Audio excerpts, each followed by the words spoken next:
YouTube, today I'm going to show you how to pair up a ps3 wireless keypad to an Android phone. Let's get started. So what you want to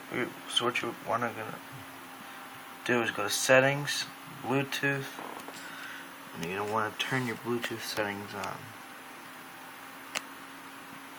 With the controller, you're going to want to hold the blue button down.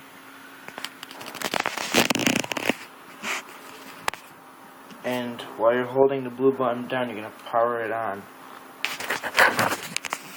So that while you're holding it, that comes on.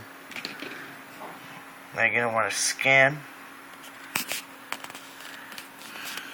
That'll say wireless keypad.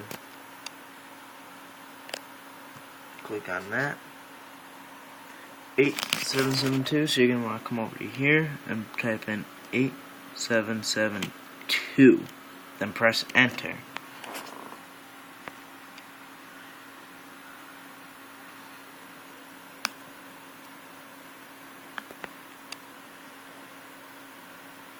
And now it's connected.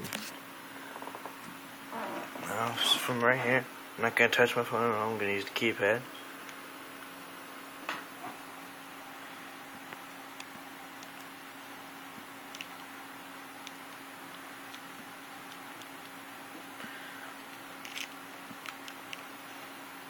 Now instead of the keyboard popping up at the bottom of the screen, you could just use this, see?